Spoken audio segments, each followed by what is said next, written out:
For PokerGaming.com, this is James Gwill.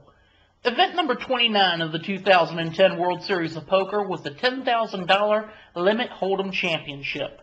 Now, this event started with 171 players looking to take down this bracelet and $425,969.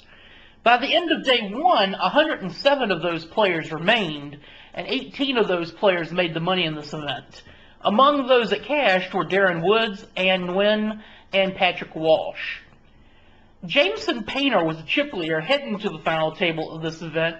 However, this would be a very stacked final table with Brock Parker, David Chu, and Michael Mizrachi. Mizrachi was at the third final table of this WSOP, and he was basically vying for first place in the Player of the Year standings.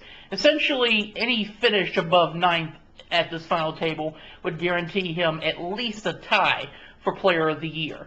Other players at this final table was Daniel Adema, Matt Kaikone, Zvi Groisman, that's about as good as I think I'm going to get it, folks, Kyle Ray, and Simon Morris. Now, unfortunately, Mizrachi ended up finishing 8th in this event. However, he did end up going into a tie for first place for Player of the Year with James Dempsey. Heads-up play in this event was between Daniel Adema and Michael Kiakone.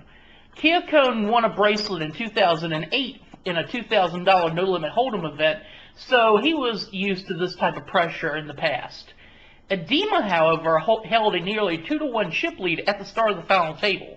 He had $3.74 million against the $1.39 million of Kiakone.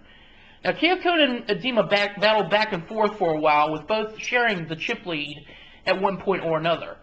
However, the limits got up to $150,000 and $300,000, and the combined stacks of both players had no more than 17 big bets combined.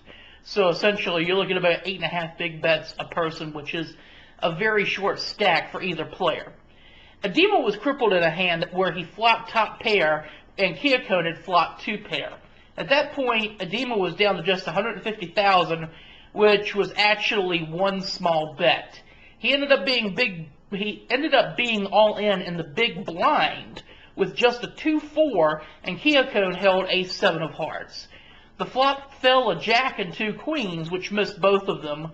The turn fell a king of diamonds, and Adema was down to basically 6 outs.